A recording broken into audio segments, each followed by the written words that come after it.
Hello everyone, welcome back another video of commerce विद्यार्थी। आज के इस वीडियो के अंदर हम लोग बात करेंगे sir death of the partner के बारे में।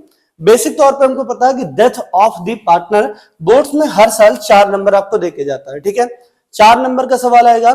बेसिक चीजें आपको यहां पर जाननी होगी कि डेथ के अंदर क्या क्या चीजें आपको पढ़नी है। देखो, डेथ पूरा एज इट इज हमारे रिटायरमेंट जैसा है। दिमाग में इस चीज को आपको रखना है कि जब डेथ आप लगाएंगे तो यहां प्रॉफिट डिस्ट्रीब्यूशन का तरीका बदल जाता है। पहला तरीका होगा on the basis of time और दूसरा तरीका होगा on the basis of sale. जब कभी भी on the basis of sale आप ट्रीट करेंगे तो आपके दिमाग में होना चाहिए वहां पर कि आप पीएल सस्पेंस के बारे में बात कर रहे होंगे। किसके बारे में बात कर रहे होंगे सर? पीएल सस्पेंस के बारे में बात कर रहे होंगे। क्यों? क्योंकि यहां पर प्रॉफिट पूरे साल का क्लियरिफाई नहीं होता है, तो उस जगह पर हम क्या लिखते हैं? पीएल सस्पेंस लिखते हैं। लेकिन जब on the basis of time के बारे में बात करेंगे तो वहां पर पीएल सस्पेंस ना लिखकर आप प्रॉफिट शेयर लिखते हो। क्या लिखते हो सर? आप प्रॉफिट शेयर लिखते हो, और इस प्रॉफिट शेयर को भी आप गेनिंग रेशियो में ही डिस्ट्रीब्यूट करते हो। एक चीज याद रखना कि जो प्रॉफिट शेयर आएगा ये भी गेनिंग रेशियो में डिस्ट्रीब्यूट होगा। बहुत सारे लोग इसको क्या करते हैं? Old partner old ratio distribute करके आते हैं, लेकिन ऐसा बिल्कुल नहीं होगा। ठीक है, तो मेंटली प्रिपेयर क्या रहना बेटा कि पहली बात तो on the basis of time है और दूसरा है on the basis of sale. On the basis of sale में हम क्या लिखेंगे? पीएल लिखेंगे, पीएल सस्पेंड। लेकिन on the basis of time में हमको प्रॉफिट शेयर लिखना है, और उस प्रॉफिट शेयर को भी किस रेशियो में बांटना है सर? गेनिंग रेशियो में डिस्ट्रीब्यूट करना है। ये पहली गलती है जो लोग करके आते हैं। ठीक है, तो 4 नंबर में तो इस चीज को आपको ध्यान रखना है। ठीक है, ये गड़बड़ आपके साथ नहीं होना चाहिए। तो अब इसके बेसिक कंसेप्ट को समझेंगे एक सवाल से। ठीक है, सवाल से इसलिए समझें क्योंकि हम पार्टनर्स कैपिटल पहले पढ़ चुके हैं, रिवोल्यूशन हमको बनाने आता है, इसलिए यहाँ पर कोई बहुत लोड लेने की जरूरत नहीं है। ठीक, सवाल सिर्फ समझना है आपको, क्वेश्चन समझ में आ जाएगा तो आपका काम सारा आसान हो जाएगा। ठीक है, तो देखिए यहाँ पर क्वेश्चन दे रखा हो सुधा रहीम कार्तिक पार्टनर है। ठीक है, ये सवाल एक दो बार पेपर में भी आपको देखने को मिल चुका है, आगे भी शायद मिले। ठीक है, तो यहाँ पर पार्टनर कौन कौन है? सुधा, रहीम और कार्तिक, ये 3 पार्टनर हैं। इनका रेशियो 3:4 का, मतलब इनका जो बंटवारा हो रहा है किस रेशियो में हो रहा है सर? इनका रेशियो दे रखा हो 3:4। आगे यहाँ पर सवाल में स्टेटमेंट है प्रिपेयर द सुधास कैपिटल अकाउंट, मतलब सिर्फ सुधा का कैपिटल अकाउंट बनाना और किसी का नहीं बनाना है। ठीक है, तो अब हम पहले सवाल चेक कर लेते हैं कि रिवोल्यूशन बनेगा कि नहीं बनेगा। तो ये देखिए पहला स्टेटमेंट है goodwill of the firm valuated two year purchase, मतलब यहाँ पर रिवोल्यूशन से कोई लेना देना नहीं है। सुधा का प्रॉफिट लिखा है on the basis of sale, यहाँ पर भी इससे कोई लेना देना नहीं है।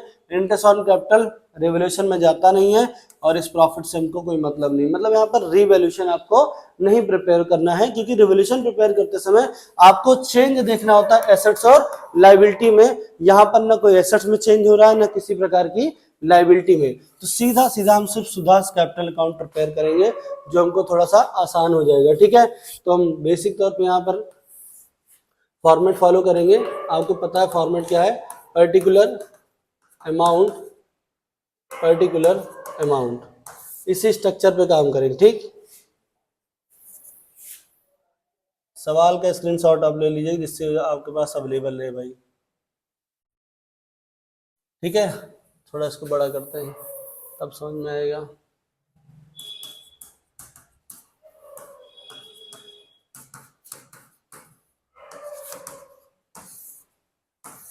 पार्टनर्स कैपिटल बनाते समय सबसे पहली चीज आप क्या लिखते हैं? सबसे पहली चीज लिखते हैं बाई बैलेंस ब्रॉट डाउन। ठीक है, बाई बैलेंस ब्रॉट डाउन में किसकी कैपिटल लिखेंगे सर?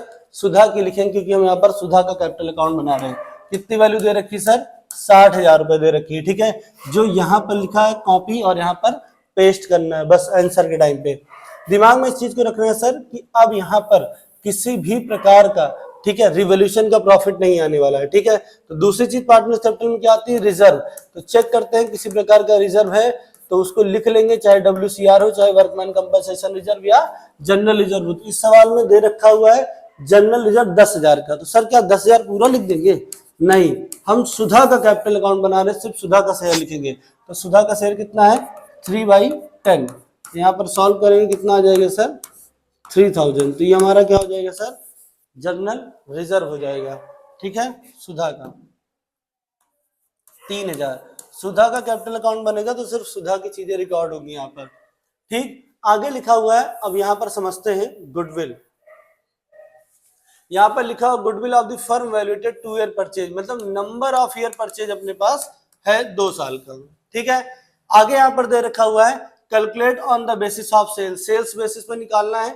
ठीक, तो चलिए इसको समझते हैं। यहां पर लिखा हुआ है सुधा शेयर प्रॉफिट और loss till the date of death was to be calculate on the basis of sale, मतलब आइडेंटिफाई होगा कि हमको सेल्स बेसिस पर करना है।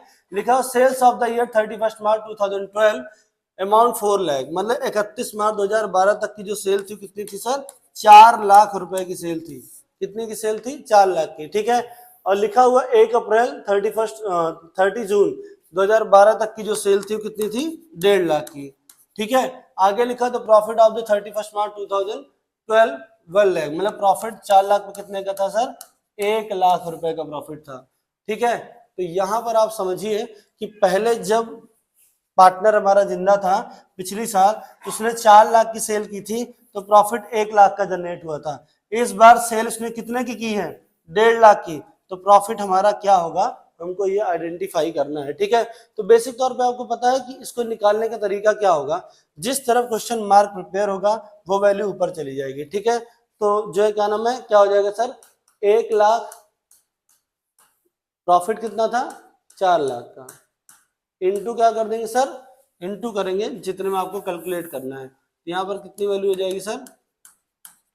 1.5 लाख की वैल्यू हो जाएगी। ठीक है, ये कट जाएगा, ये 4 जीरो कट जाएगा, 4 से इसको कट करेंगे तो कितना हो जाएगा सर? ये 37,500। तो हमारा पीएल कितना आ जाएगा? नेक्स्ट ईयर का प्रॉफिट कितना आएगा जब तक? 37,500 रुपए। ठीक है, तो ये हमारा प्रॉफिट आ गया। लेकिन ये प्रॉफिट जो है इंडिविजुअल नहीं है, ये किसका है? पूरे फर्म का है। तो इसमें से क्या करेंगे? सुधा का शेयर निकालेंगे।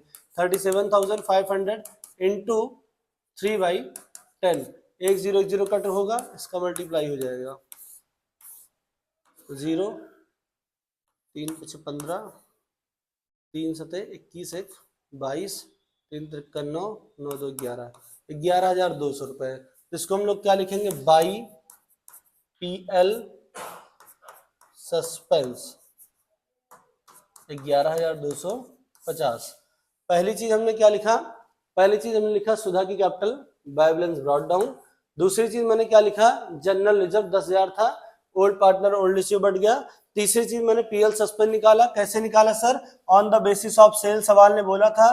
तो पिछली साल 4 लाख की सेल पे 1 लाख का प्रॉफिट हुआ था, तो 1.5 लाख, जैसे अगले 3-4 महीने काम किया इसने, अप्रैल मई जून 3 महीने काम किया, 3 महीने में 1.5 लाख की सेल किया, तो प्रॉफिट क्या होगा? तो मैंने क्या किया? जिस तरफ क्वेश्चन मार्क था उसकी वैल्यू ऊपर रखी, 1 लाख बटे 4 लाख इंटू क्या कर दिया सर? 1,50,000 मल्टीप्लाई किया, वैल्यू कितनी आ रही है? 37,500 आ रहा है सर। किसका आ रहा है सर? ये हमारा टोटल प्रॉफिट पूरे फर्म का आ रहा है। जो पार्टनर बनेगा उसका शेयर निकालेंगे, तो कितना आ रहा है सर? 11,250 रुपए। इसको हम क्या ट्रीट करेंगे? As a PL suspense treat करेंगे। ठीक है, कभी भी दिमाग में इस चीज को रखना, on the basis of sale होगा। ठीक है, इंपॉर्टेंट है। On the basis of sale जब भी होगा ना, सिर्फ इतना आपको काम करना है सर कि पिछले साल का प्रॉफिट क्या था, ठीक है, और पिछले साल की सेल क्या थी। जैसे इशू ऑफ शेयर में निकालते हो ना, इशू ऑफ शेयर में क्या करते हो कि जैसे 500 शेयर अलॉट किया था तो प्रॉफिट 300 का था, अगर 200 है तो प्रॉफिट क्या होगा निकालने चले जाते हो ना। ऐसे यहां पर भी निकालना है कि पिछले साल की सेल हमारी कितने थी? 4 लाख की थी। कितने की थी सर? 4 लाख की थी। इस साल तो प्रॉफिट हमको मिला था 1 लाख रुपए का। अगर इस बार प्रॉफिट मैंने सिर्फ सेल 1.5 लाख की है तो प्रॉफिट क्या होगा? वही सेम कंसेप्ट यहाँ फॉलो कर रहे हैं। 1 लाख को ऊपर किया, नीचे किया 4 लाख को, इंटू में डाल दिया 1.5 लाख को, कैलकुलेशन आ गया। ठीक है, पूरा शेयर्स वाला फॉलो हो रहा है। ठीक, तो यहाँ पर क्या हो जाएगा सर? बाय पीएल सस्पेंस आ गया। ठीक, ये कैलकुलेशन में इरेज कर दे रहा हूँ, इसकी जरूरत अब आपको नहीं पड़ेगी। ठीक, अब आगे अगर थोड़ा सा और आगे बात करें तो यहाँ पर इन्होंने बोला हुआ है सी पॉइंट में इंटरेस्ट ऑन कैपिटल लेना है। वैल्यू कितनी है कैपिटल? 60,000, interest on capital 6%, 6/100। ठीक है, जिंदा कितने दिन है? 3 महीने, 3/12। देखो इंटरेस्ट ऑन कैपिटल सैलरी आपको पूरे साल की नहीं मिल सकती है। जब डेथ का क्वेश्चन सॉल्व करेंगे तो जितने दिन जिंदा है उतने ही दिन का पैसा मिलता है, उससे ज्यादा पैसा आपको कभी नहीं मिलेगा। ठीक है, तो यहाँ 2 जीरो कट जाएगा। ठीक,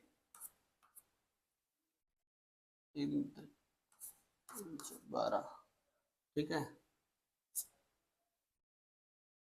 मल्टीप्लाई करेंगे कितना हो जाएगा 3600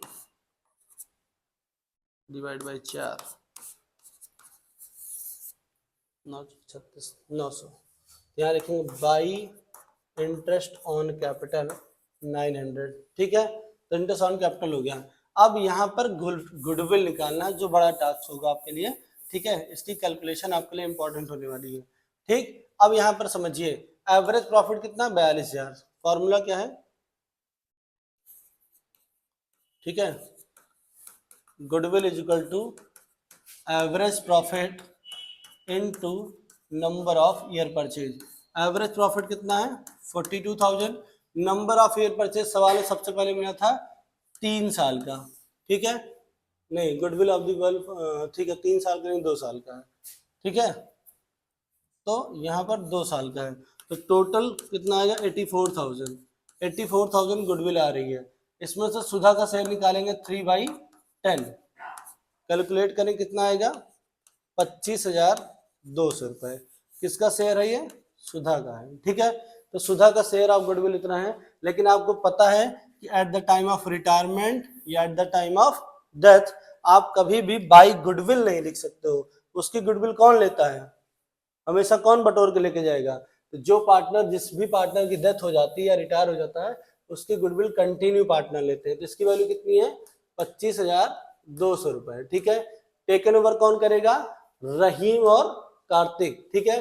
किस रेशियो में, जो रेशियो इनका बचा हुआ होगा 3/7, और एक लोग टेकन ओवर करेंगे 4/7 में टेकन ओवर करेंगे, ठीक है।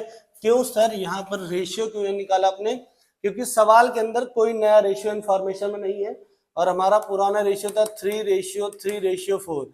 अगर ये पार्टनर ऑफ हो गया तो हमारा फ्यूचर रेशियो क्या हो जाएगा 3:4। जैसे यहाँ पर बता दिया होता कि हम इक्वली दे रहे हैं या नया रेशियो दे दिया होता तो हम कंपेयर करके निकालते। यहाँ पर कोई इंफॉर्मेशन नहीं है, तो इलस्ट्रेशन 1 जैसे आपने लगाया था, अगर एक पार्टनर चला जाएगा तो जो बचे हुए पार्टनर होंगे उन्हीं को डिस्ट्रीब्यूट किया जाएगा। तो 3:4 के रेशियो में इसको डिस्ट्रीब्यूट करेंगे, ठीक है। तो 3:4 के रेशियो में इसको डिस्ट्रीब्यूट करोगे, इसकी वैल्यू कितनी आएगी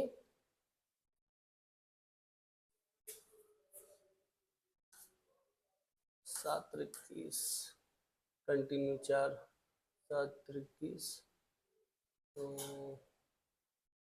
22,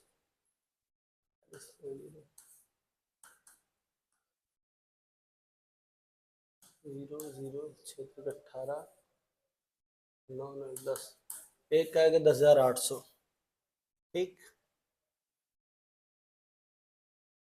तो यहाँ पर लिखेंगे बाई, पहला कौन टेकन ओवर किया, रहीम, लिखेंगे रहीम कैपिटल, कितना लिखा जाएगा सर 10,800 रुपए, और दूसरा लिखेंगे बाई कार्तिक कैपिटल, ठीक है 14,400 रुपये आ जाएगा। जब इसका निकालेंगे 4 से मल्टीप्लाई करा देंगे 3600 का तो जाएगा 14,400 रुपये, ठीक। तो यहाँ पर जो है क्या नाम है रहीम और कार्तिक की, ठीक। ये हमारा गुडविल है, याद रखना, ठीक है, ये जूनियर जी है, गुडविल है अपने पास, ठीक। तो यहाँ पर ब्रॉड डाउन हो गया, जनरल रिजर्व हो गया, पीएल सस्पेंस हो गया, इंटरेस्ट ऑन कैपिटल हो गया, गुडविल हो गया, ठीक। और कोई चीज मुझे एडजस्टमेंट में दिख नहीं रही, ठीक है। एक चीज हमको नजर आ रहा है, अगर ध्यान से कोई देख रहा है तो यहाँ पर जो बैलेंस शीट है, बैलेंस शीट के एसेट साइड में सुधास लोन दे रखा हुआ है, क्या लिखा जाएगा वो डेबिट साइड में 2, ठीक है, सुधा लोन अकाउंट, ठीक है। कितनी वैल्यू दे रखी है 10,000 रुपए, ठीक है। तो यहाँ पर इसकी टोटल वैल्यू कितनी आ जाएगी 10,000, ठीक। और कोई इंफॉर्मेशन नहीं है, दोनों साइड का टोटल करते हैं सर, बैलेंस पता चल जाएगा कितना आ रहा है 1,03,350,